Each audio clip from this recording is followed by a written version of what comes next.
Astaghfirullah. Assalamualaikum warahmatullahi wabarakatuh. Alhamdulillah,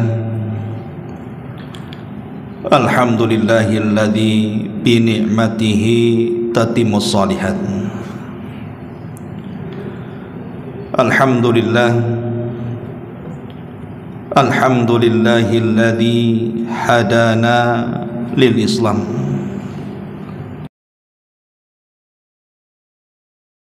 Bila syarika lah, wa asyhadu anna Muhammadan abduhu wa rasuluhu alladzi la nabiyya ba'dah, amma ba'du. Hadirin dan hadirat rahimani wa rahimakumullah. Alhamdulillah, di malam hari ini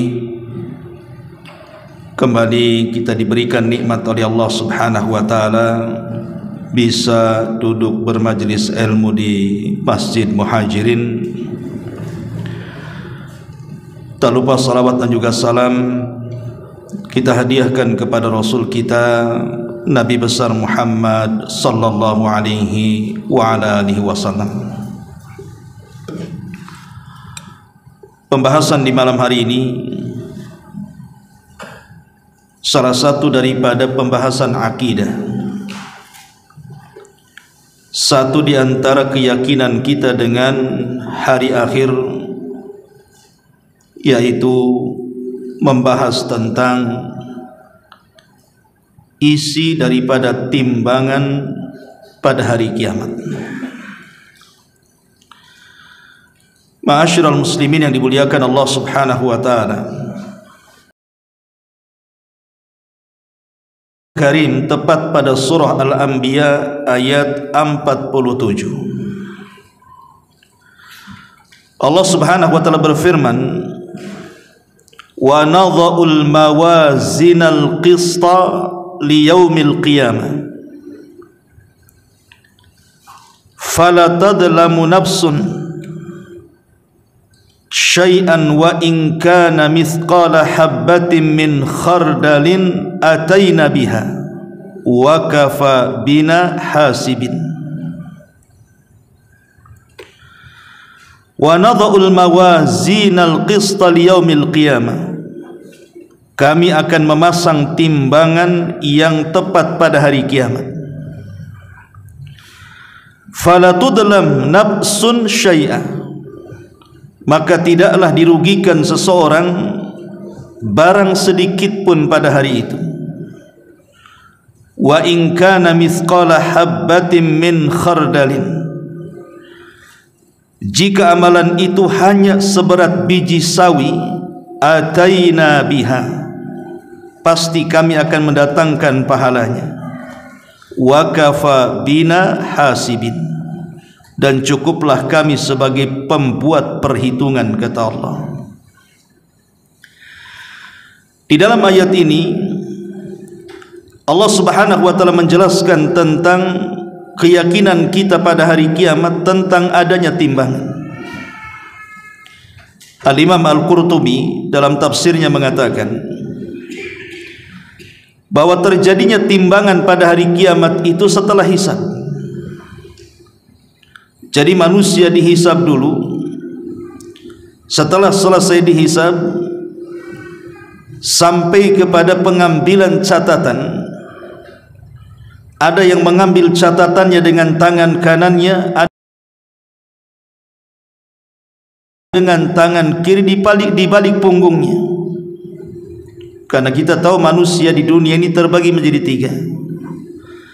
Ada mukmin, ada kafir, dan munafik. Lah setelah proses-proses inilah baru kemudian Allah Subhanahu wa taala mendatangkan timbangan. Timbang Subhanahu wa taala. Siapapun yang berat timbangannya, di mana isinya penuh dengan amal kebaikan, maka dia akan mendapatkan kehidupan setelahnya yang baik. Tapi siapapun yang ringan timbangannya, maksudnya ringan dari kebaikannya dan berat kejahatannya, maka dipastikan kehidupan setelahnya akan buruk. Makanya Allah Subhanahu wa taala mengatakan, fa amma man thaqulat mawazinu fahuwa fi 'ishatir radiyah wa amma man khaffat mawazinu fa ummuhu hawiyah wa ma adraka ma hiya narun hamiyah. Dan adapun orang-orang yang berat timbangan kebaikannya, maka dia berada dalam kehidupan yang akan memuaskan. Dan adapun orang-orang yang ringan timbangan kebaikannya, maka tempat kembalinya adalah neraka hawiyah. Tahukah kamu apa neraka hawiyah itu? Dia adalah api yang sangat panas sekali. Ma'asyiral muslimin wal muslimat rahimani wa rahimakumullah. Lalu kenapa Allah Subhanahu wa taala menyiapkan timbangan pada hari kiamat? Apa hikmahnya? Pertama, disebutkan oleh para ulama, zuhuru athari asma'illahi wa sifati, untuk menampakkan pengaruh-pengaruh nama-nama Allah dan sifat-sifatnya. Al-alim, al-khabir, di mana Allah zat yang maha mengetahui dan maha menyingkap segalanya. Di dunia terkadang ada orang yang beramal saleh dan dia bangga dengan amal saleh itu, tetapi hakikatnya tidak ada pahala di dalamnya. Boleh jadi karena dia beramal dengan amalan riyah, sum'ah dan ujub. Mungkin di mata manusia seolah-olah dia menjadi penghuni sorga karena kebaikannya yang tampak di hadapan mata. Tapi di hadapan Allah Subhanahu wa taala boleh jadi orang ini tidak membawa apapun untuk ditimbang di hadapannya, karena timbangan itu menyingkap segalanya. Allah zat yang maha tahu dan maha menyingkap segalanya. Kebenaran ada pada sisi Allah Subhanahu wa taala, bukan ada pada diri kita. Ini yang pertama. Yang kedua, bayanu qudratihi ala hisabi khalqihi ala masaqili dzarri, menjelaskan tentang kuasa Allah Subhanahu wa taala atas hamba-hambanya, di mana Allah berkuasa untuk menghisab sampai kepada amalan yang terkecil yang dilakukan hamba-hambanya. Karena sekecil apapun amal saleh tetap ada berat pahalanya, sebagaimana sekecil apapun perbuatan jahat tetap ada amalan dosanya. Maka dengan ada timbangan inilah semua amal itu akan bermanfaat.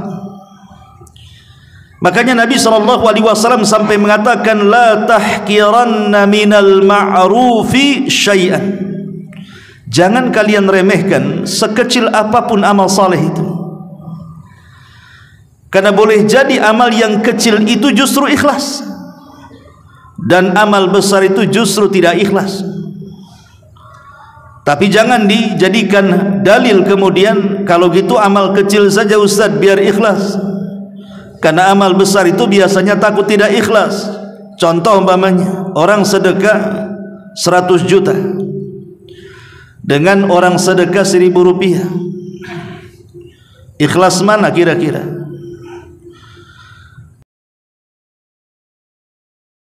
Akan diceritakan ke orang, bahkan sudah lupa kotak infak mana yang dimasukkannya.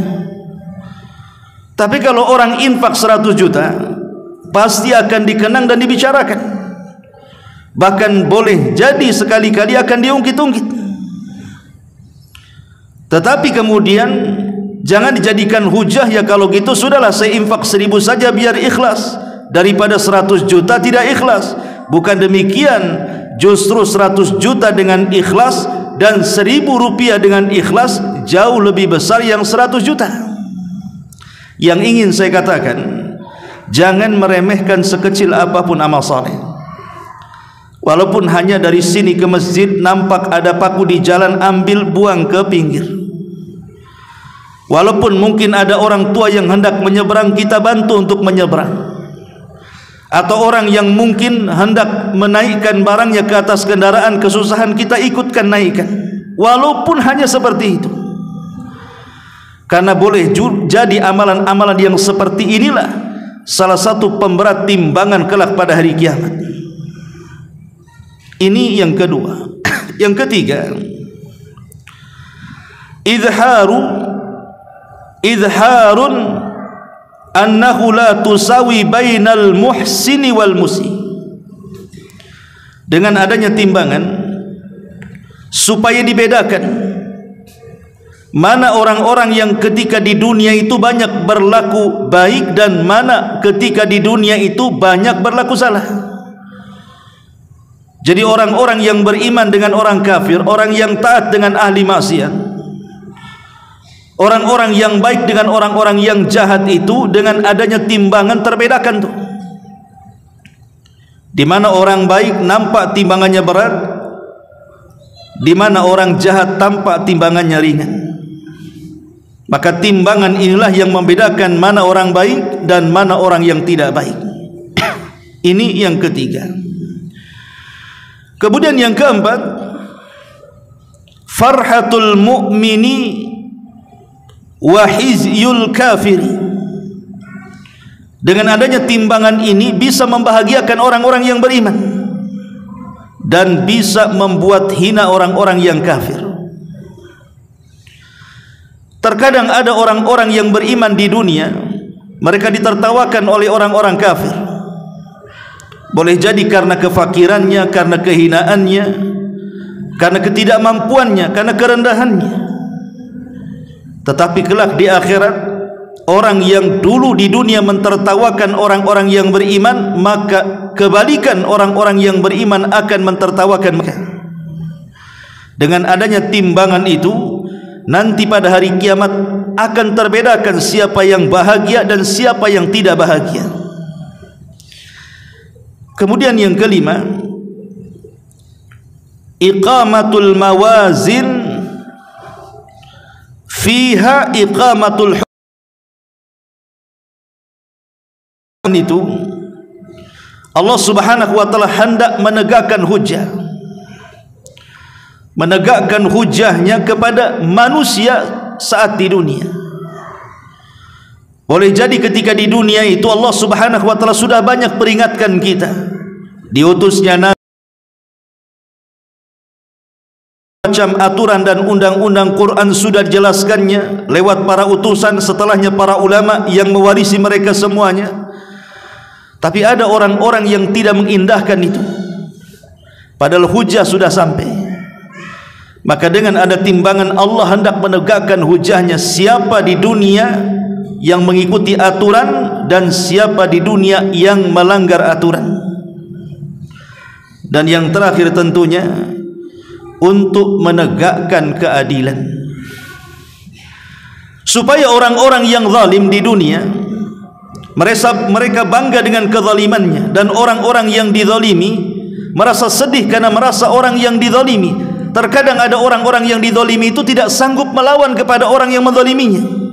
Boleh juga karena dia memiliki kekayaan, memiliki pangkat jabatan atau kepemimpinan, sehingga dia hanya pasrah saja. Dirampas hartanya, dirampas tanahnya, dirampas rumahnya, bahkan dirampas juga jiwanya. Maka dengan adanya timbangan itu Allah hendak menegakkan keadilan. Inilah di antara fungsi kenapa Allah Subhanahu wa taala pada hari kiamat mendatangkan timbangan itu. Ma'asyiral muslimin yang dimuliakan Allah Azza wa Jalla, lalu apa isi timbangan itu? Atau apa yang ditimbang itu? Para ulama mengatakan bahwa yang akan ditimbang itu 3 perkara. Yang pertama badannya, yang kedua amalannya, dan yang ketiga catatannya. Kalau seandainya yang ditimbang itu hanya badannya saja, tentu orang yang gemuk, yang berat timbangan di dunia, dialah yang paling berat timbangan di akhirat. Dan yang paling kurus timbangannya di dunia, maka dia pula yang paling ringan timbangannya di akhirat. Itu kalau yang ditimbang hanya badannya saja. Tapi rupanya bukan hanya sekedar badan, tapi lebih daripada itu juga dibawa amal dan catatannya. Makanya Nabi SAW mengatakan, innahu la ya'tir rajulul azim as-samin yaumal qiyamah la yazinu indallahi janaha ba'udah. Sungguh pada hari kiamat nanti akan dihadapkan seorang laki-laki yang sangat gemuk sekali. Orang yang paling gemuk di dunia akan dihadapkan di hadapan Allah Subhanahu wa taala, kemudian akan dimasukkan ke dalam timbangan. Apa kata Nabi sallallahu alaihi wasallam? Tetapi ketika ditimbang di sisi Allah, tidak sampai seberat sayap nyamuk timbangannya. Lalu Nabi sallallahu alaihi wasallam membacakan ayat, fala nuqimu lahum yaumal qiyamati wazna, dan kami tidak mengadakan satu penilaian bagi amalan mereka pada hari kiamat kecuali karena amal saleh dan catatan baiknya. Bayangkan orang yang paling gemuk kemudian dimasukkan ke dalam timbangan, rupanya beratnya tidak lebih berat daripada sayap nyamuk, menjadi ringan. Artinya bukan badan yang memberatkan timbangan, hal kebaikan dia. Ma'asyiral muslimin yang dimuliakan Allah Azza wa Jalla, di zaman para sahabat ada seorang sahabat namanya Abdullah ibn Mas'ud radhiyallahu anhu. Abdullah ibn Mas'ud ini di antara sahabat yang paling ceking badannya, kurus kering, tulang hanya dibalut dengan kulit tanpa daging saking kurusnya. Satu hari Abdullah ibn Mas'ud ini naik ke atas pohon kurma untuk memanjat dan mengawinkan pohon kurma. Tiba-tiba angin datang, kemudian menyingkap pakaiannya sehingga tampak betisnya. Saking kurusnya betisnya Abdullah ibn Mas'ud, sahabat dari bawah yang menyaksikan mereka tertawa, mentertawakan betis Abdullah ibn Mas'ud radhiyallahu anhu yang sangat kurus sekali. Maka Nabi SAW datang dan mengatakan, kenapa kalian tertawakan betisnya Abdullah ibn Mas'ud? Walladhi nafsi biyadi lahuma athqal fil mizani min jabali Uhudin. Tahukah kalian, kata Rasul, kedua betis Abdullah ibn Mas'ud ini kalau ditimbang di sisi Allah Subhanahu wa taala jauh lebih berat dibandingkan gunung Uhud. Menunjukkan dari sini bahwa yang ditimbang itu bukan badannya saja. Tadi kalau ditimbang kedua betisnya lebih berat dibandingkan gunung Uhud, berarti yang memberatkan itu bukan badannya, tapi yang memberatkan itu adalah amal dan juga catatannya. Maka siapa yang banyak beramal saleh dan catatannya penuh dengan kebaikan, maka itulah yang akan memberatkan timbangan. Lalu amalan seperti apa yang bisa memberatkan timbangan itu? Ada 10 amalan yang disebutkan para ulama. Kalau ingin timbangan kita berat, lakukan 10 amal ini. Pertama, perbanyak membaca tahlil. Tahlil itu kalimat la ilaha illallah, atau dengan kata lain, perbanyak mengucapkan kalimat tauhid, la ilaha illallah. Pelajari, yakini, amalkan. Nabi SAW mengatakan, innallaha sayukhallisu rajulan min ummati ala ru'usil khalaik yaumal qiyamah. Kata Nabi SAW, sesungguhnya Allah akan menghadapkan seorang laki-laki dari umatku, kemudian diberdirikan dan disaksikan oleh halayak manusia sejak dari zaman Adam sampai yang terakhir mati. Fayunsharu alaihi tis'atan wa tis'ina sijillan. Kemudian dia pun diberikan catatan sebanyak 99 catatan. Kullu sijilin mithla madda basari. Satu catatan kalau seandainya dibuka dan seluruhnya isinya adalah keburukan yang pernah dilakukannya. Inilah proses yang menegangkan pada hari kiamat, ikhwan, di mana manusia akan dipermalukan di hadapan makhluk oleh Allah Subhanahu wa taala. Bayangkan di hadapan manusia banyak. Setiap orang akan dihadirkan, kemudian akan diberikan catatannya.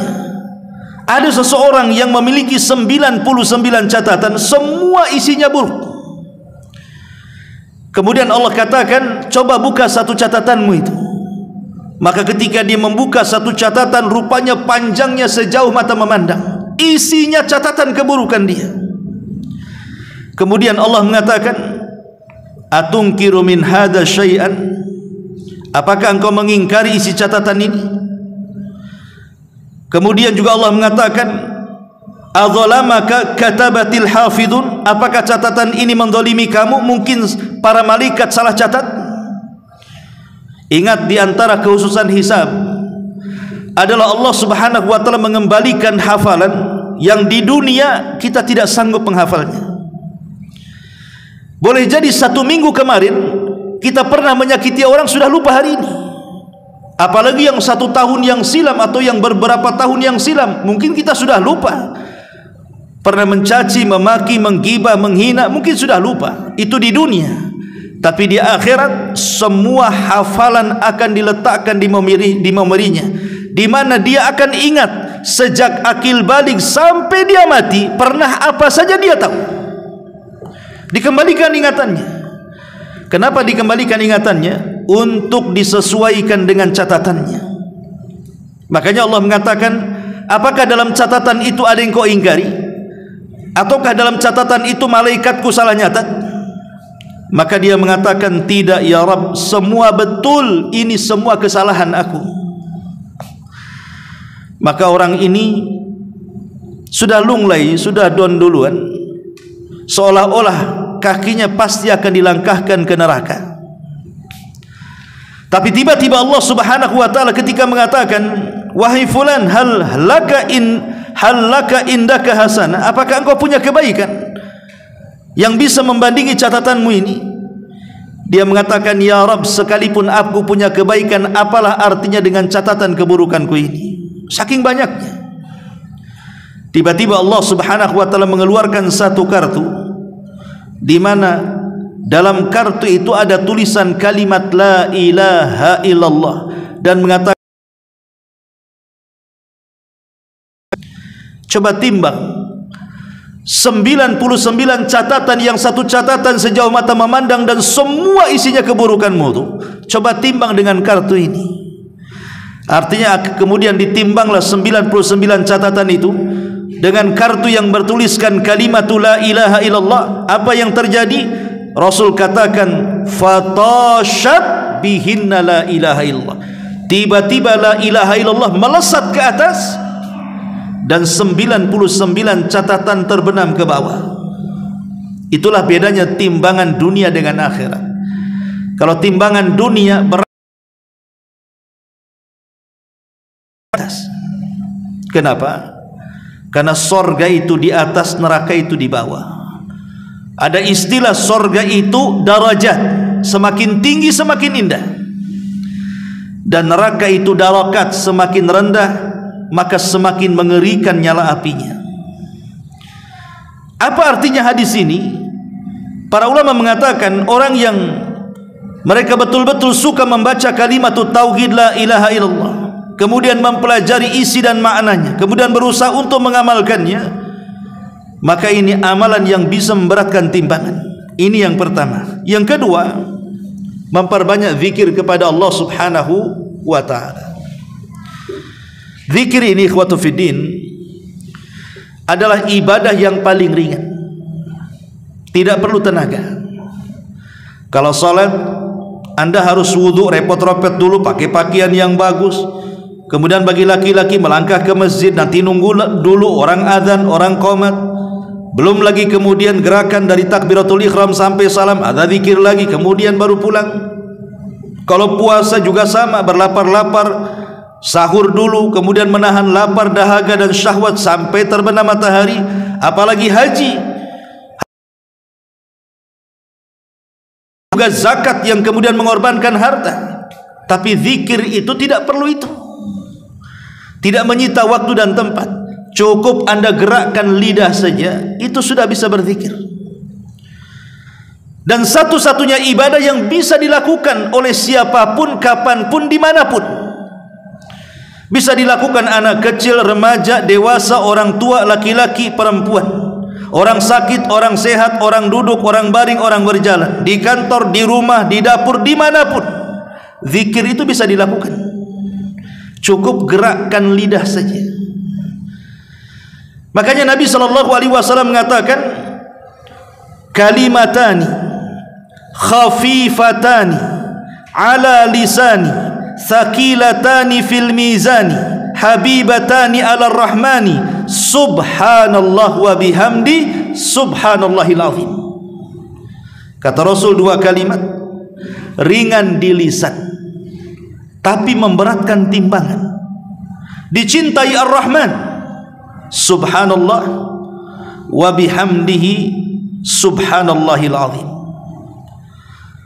Coba Rasul mengatakan cukup kita menggerakkan lidah kita mengatakan subhanallah wa bihamdi subhanallahil azim. Kita beranjak dari masjid pulang ke rumah, kita katakan subhanallah wa bihamdi subhanallahil azim. Sudah berapa kalimat itu kita ucapkan coba? Bisa ratusan kali itu. Padahal Nabi SAW mengatakan dua kalimat ringan di lisan, berat dalam timbangan, dicintai Ar-Rahman, ucapkan subhanallah. Menunjukkan bahwa zikir itu bisa memberatkan timbangan. Pernah saya ceritakan kepada antum, gak apa-apa sebagai pengingat saja. Ada seorang syekh bercerita, jadi ada orang tua yang sudah renta, sudah kakek-kakek. Kejadiannya di Riyadh sana, di Arab Saudi. Ada seorang kakek ini, dia bukan seorang ulama, dia orang awam, tapi suka sholat ke masjid dan selalu berada di saf yang pertama. Entah apa yang menggerakkan kakek ini, tiba-tiba setelah sholat wajib dia mendekati imam dan mengatakan, wahai Pak Imam, saya ini sudah tua, bisa enggak kau ajarkan kepadaku beberapa kalimat dari sabda Nabi SAW yang saya akan dakwahkan kepada manusia dan saya akan amalkan sendiri. Imam ini bingung karena belum pernah ada orang yang tiba-tiba datang ke depan setelah sholat dan bertanya. Tapi sang imam ini cerdas, dia ingat hadis yang tadi saya baca. Kata imam mengatakan, oh iya, saya ingat sabda Nabi SAW, tolong hafal wahai kakek, kalimatani khafifatani thaqilatani fil mizani habibatani ala rahmani subhanallah wa bihamdi subhanallahil azim. Dua kalimat ringan di lisan, berat dalam timbangan, dicintai Ar-Rahman, subhanallah wa bihamdi subhanallahil azim. Maka kakek ini pun cepat menghafalnya. Keluar dari masjid, sepanjang jalan setiap ketemu orang, setiap ada orang lewat ditahannya. Sebentar wahai fulan, Nabi bersabda, dua kalimat ringan di lisan, berat dalam timbangan, dicintai Ar-Rahman, jangan lupa kau katakan subhanallah wa bihamdi subhanallahil azim. Setiap ada orang lewat dia katakan seperti itu. Kemudian sampai di rumah dia kumpulkan keluarganya. Kemudian dia mengatakan, wahai keluargaku, Nabi bersabda 2 kalimat, ringan di lisan, berat dalam timbangan, dicintai Ar-Rahman. Jangan lupa ucapkan subhanallah wa bihamdi subhanallahil azim. Dia ke pasar, kemana-mana, setiap ketemu orang dia sampaikan hadis ini. Sampai pada waktunya sang kakek ini kemudian sakit dan koma, beberapa hari di rumah sakit. Anaknya kebingungan dan sedih karena tidak kunjung sadar. Sampai pada waktu tertentu kakek ini tiba-tiba sadar. Keluarganya sangat senang. Tapi yang pertama dipanggil siapa? Dokternya. Dia mengatakan, aina dokter, mana dokter, katanya. Panggilkan dia ke sini. Akhirnya buru-buru dokter pun dipanggil, kemudian datang kepada sang kakek.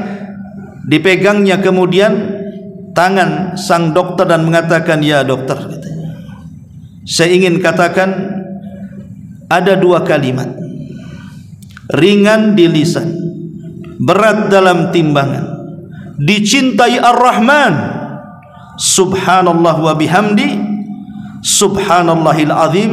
Kemudian dia meninggal dunia. Terakhir dia mengucapkan kalimat ini kepada sang dokter. Selepas itu dia meninggal dunia.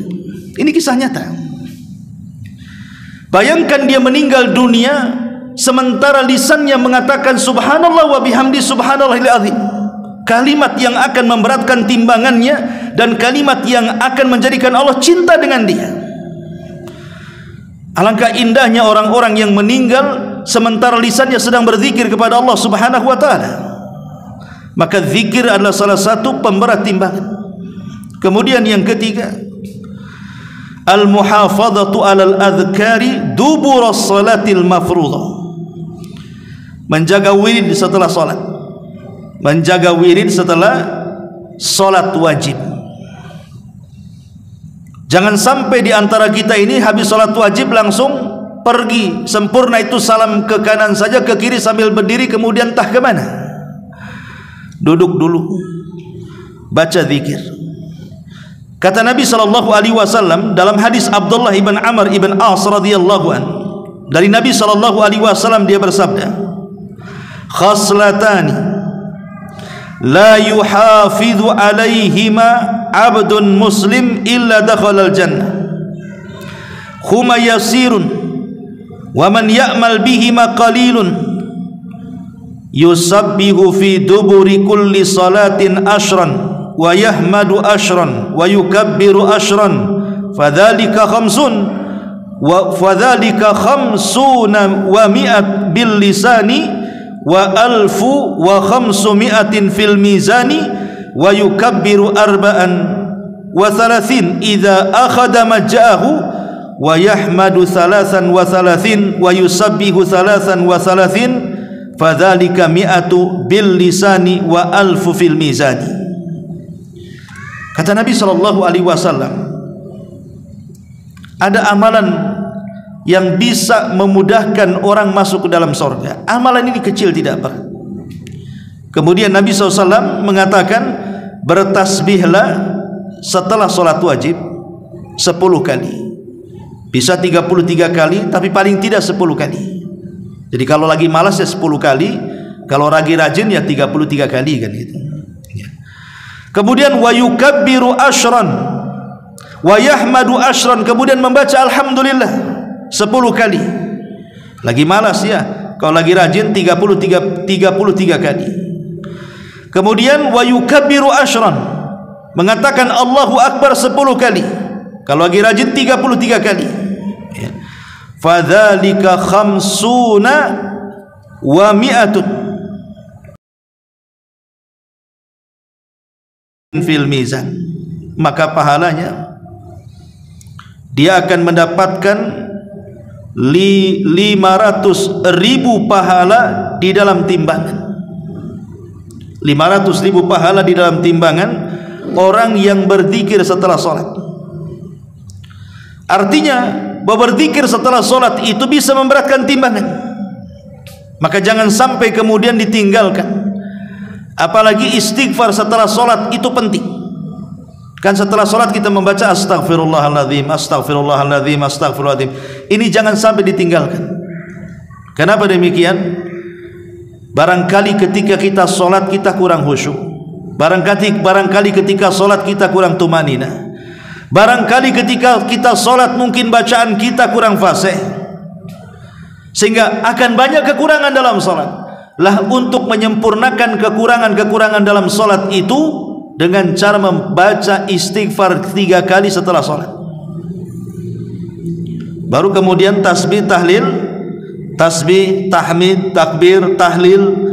Maka itu juga jangan sampai ditinggalkan, karena ini bisa memberatkan timbangan. Kemudian yang keempat, as-sabru wal ihtisabu ala fuqdanil waladis salih. Sabar, mengharap pahala atas kematian seorang anak yang baik. Kematian keluarga itu memang musibah, ikhwan. Pamannya di antara kita orang tua kita meninggal, tentu ini sangat musibah. Siapa yang tidak sedih orang tuanya meninggal? Kemudian pasangan kita meninggal, siapa yang tidak sedih? Apalagi pasangan itu dicintainya.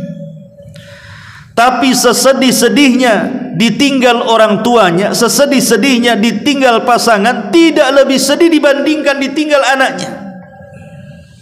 Karena bagaimanapun anak itu si jantung hati, belahan jiwa, penerus sejarah, penyambung cerita. Itulah anak.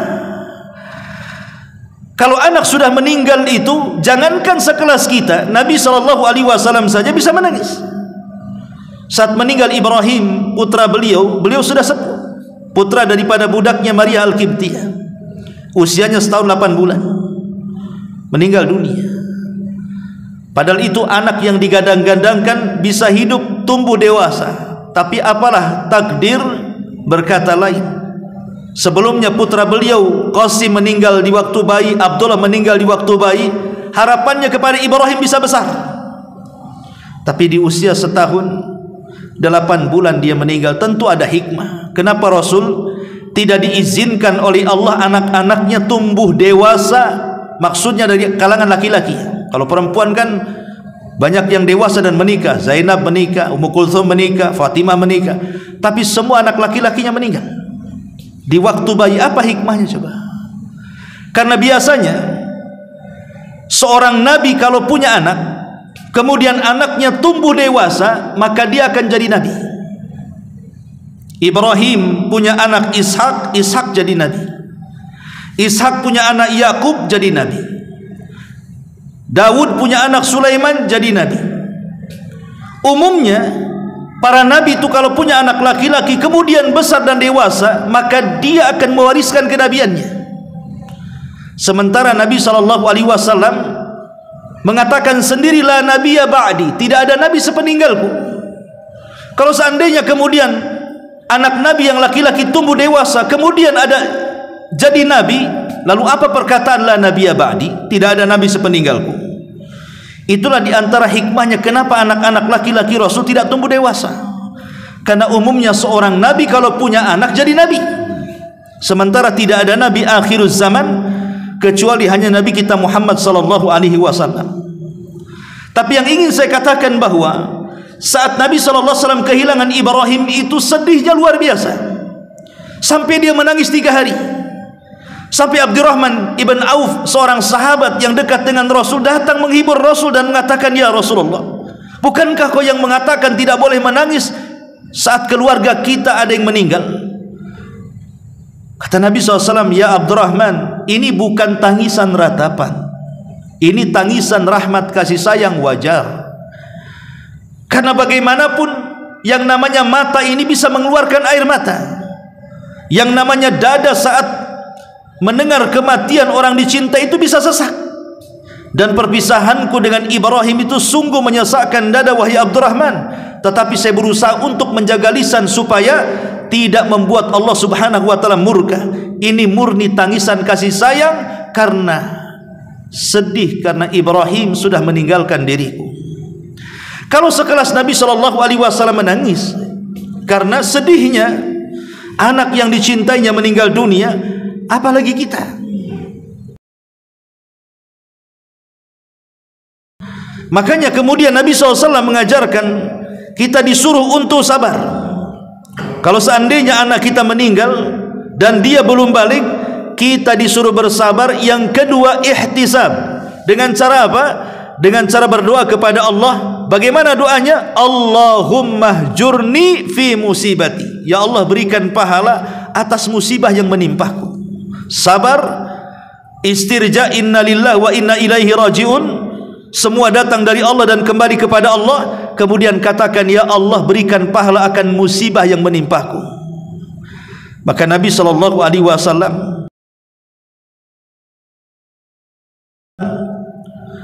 dari Maula Rasulullah SAW, Rasul pernah mengatakan, bakhin khamsun ma athqalahunna fil mizani la ilaha illallah wallahu akbar wa subhanallah walhamdulillah wal waladus salihu yutawaffa fayahtasibuhu walidahu. Kata Nabi SAW, beruntunglah timbangan kalian akan berat karena 5 perkara. Pertama, ucapan la ilaha illallah. Yang kedua, ucapan Allahu Akbar. Yang ketiga, ucapan subhanallah. Yang kelima, ucapan alhamdulillah. Yang keempat, ucapan alhamdulillah. Dan yang kelima, anak yang soleh yang meninggal dunia, maka orang tuanya berharap pahala karena musibah yang menimpanya. Itu bisa memberatkan timbangan. Ma'asyiral muslimin yang dimuliakan Allah Azza wa Jalla. Kemudian yang kelima, makarimul akhlak. Jelas, akhlak yang baik. Kata Nabi SAW, ma min syai'in athqalu fil mizan min husnil khuluqi. Tidak ada sesuatu yang lebih memberatkan timbangan dibandingkan akhlak yang baik. Para ulama mengatakan akhlak 3 bagian dalam badan kita. Pertama dari leher ke atas, kemudian dari kepala ke kaki, dan yang ketiga kedua belah tangan. Inilah akhlak manusia tercermin dalam 3 bagian badan. Pertama, leher ke atas, kata ulama. Leher ke atas ini ada mulut, ada hidung, ada mata, ada telinga, dan ada pikiran. Kalau kita berusaha memandang dengan mata kita, tidak memandang sepandang-pandangnya, tidak mendengar sedengar-dengarnya, tidak bicara seomong-omongnya, tidak berfikir sekehendaknya, tapi dia jaga matanya, dia jaga lisannya, dia jaga pendengarannya, dia jaga hidungnya, tidak mengeluarkan kata-kata kecuali yang santun. Dia pun tersenyum kepada saudaranya, tidak suka melotot, tidak mendengarkan ghibah, dan begitu seterusnya. Berarti kepala kita berakhlak. Ini satu.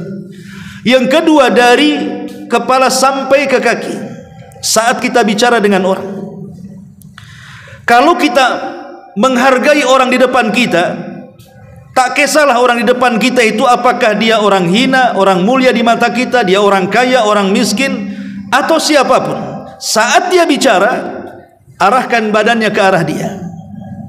Jangan arah badan kemana orang itu natap ke kita, maka kita tidak menghargainya. Atau yang lebih celaka lagi, kita membelakanginya pula dia, maka badan kita tidak berakhlak. Dan itu banyak orang-orang yang ketika tidak dihargai, terkadang badannya tidak mau dihadapkan ke badan kita.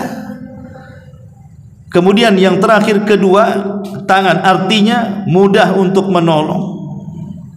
Kedua tangan itu mudah untuk menolong, mengangkat, menolong orang, dan begitu seterusnya. Kemudian yang keenam, ittiba'ul janazati, berusaha untuk mengantarkan jenazah. Kata Nabi SAW, kalau hanya sekedar menyolatkan, maka kita hanya dapat 1 qiraat. Tapi kalau sampai kemudian mengantarkan jenazah sampai dikuburkan, maka kita dapat 2 qiraat. Apa itu qiraat? Qiraat itu pahala sebesar gunung Uhud. Berarti kalau 2 qiraat, berarti pahala sebesar 2 gunung Uhud. Makanya kalau ada orang meninggal itu jarang-jarang kita dapat pahala besar. Maka minimalnya solatkan, sebisa mungkin masuk ikut ke kuburan. Kalau antum ditakdirkan umroh, Kita tahu di Masjid Nabawi atau Masjidil Haram itu biasanya habis sholat 5 waktu mesti ada orang yang menyolatkan jenazah. Jangan sia-siakan. Bayangkan kalau kita berada di Masjidil Haram, kemudian imam ini mau sholat menyolatkan jenazah, sementara menyolatkan jenazah itu dapat 1 qirat, dan sholat di Masjidil Haram itu sebanding dengan 100.000 kali sholat dibandingkan masjid-masjid yang lainnya. Berarti 100.000 qirat kita dapatkan tuh. Kan sayang itu. Atau di Masjid Nabawi kan itu. Kalau itu tiap hari mesti 5 waktu mesti ada orang meninggal tuh. Mesti ada yang disalatkan kan setelah sholat wajib. Anda yang umrah mesti tahu.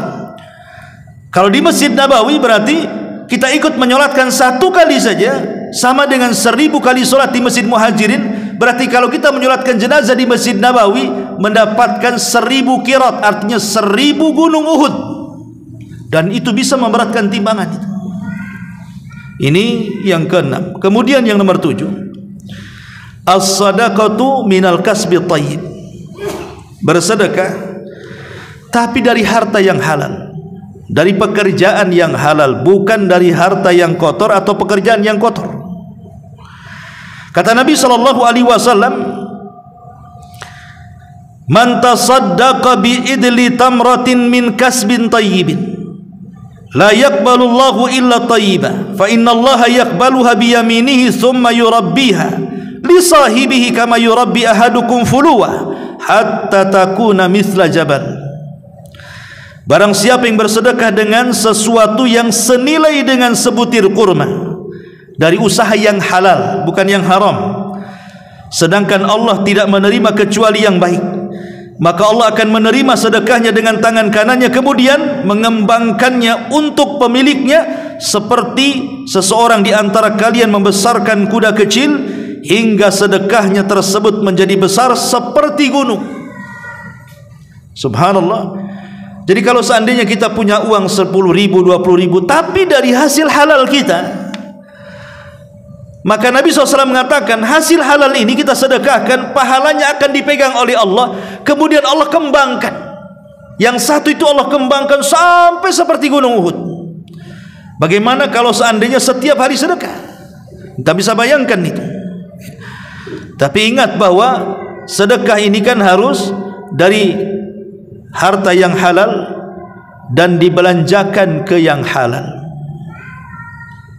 Itu artinya sedekah, dan sedekah terbaik adalah menghidupi keluarga. Kemudian yang nomor 8 adalah melaksanakan salat berjamaah.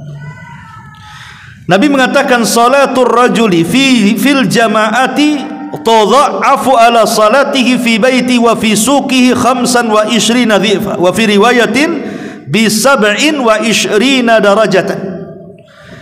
Salat berjamaah di masjid dibandingkan salat sendiri di rumah, maka bagaikan mendapatkan 25, dalam riwayat 27 derajat. Mana derajat di sini artinya pahala. Jadi semakin banyak salat berjamaah semakin banyak pahalanya dan semakin berat timbangannya dibandingkan salat sendirian. Apalagi salat berjamaah ini dorongannya banyak. Kita bisa salat sunnah, kita bisa berzikir, kita bisa mendengarkan kajian. Kalau di rumah terkadang kita habis sholat langsung tidur, langsung main HP kan gitu ya, langsung kemana, kadang-kadang tidak sempat wirid pun. Belum lagi khusyuknya tidak teratur, kadang-kadang bacaannya pun seleranya yang pendek-pendek, surat-surat favorit, kulhu, inna dan begitu seterusnya. Tapi kalau di masjid kan tidak bisa karena ikut imam. Gak mungkin kita request sama imam, mam kulhu mam, ya terserah imam mau baca apa. Ya, ma'asyiral muslimin yang dimuliakan Allah Azza wa Jalla. Kemudian yang nomor 9, menjaga adab-adab ketika hari Jumat. Kata Nabi SAW, man igtasala yaumal jum'ah wa ghassala wa bakkara wa btakara wa dana wastama wa ansata kana lahu bi kulli khutwatin yakhuttuha ajru hasanatin siyamuha wa qiyamuha. Siapa yang mandi di hari Jumat, dari rumahnya dia sudah mandi, setelah sampai di masjid dia mendekat kepada khatib, dia dengarkan dengan seksama dan dia pun tidak bicara.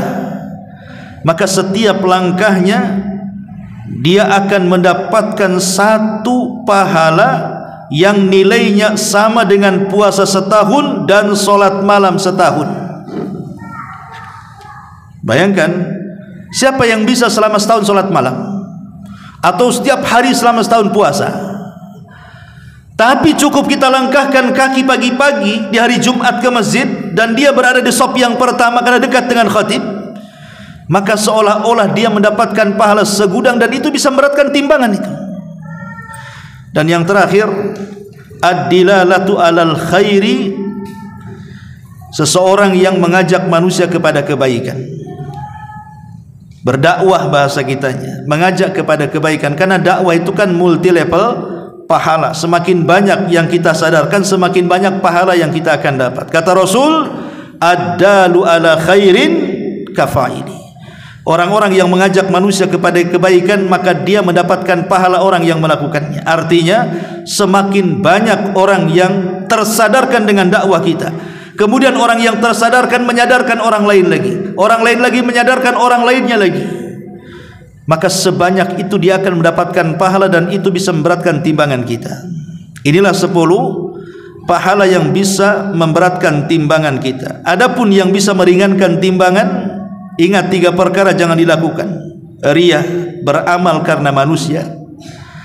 Yang kedua, sembunyi-sembunyi bermaksiat, tidak ada yang tahu kecuali dia dengan Allah.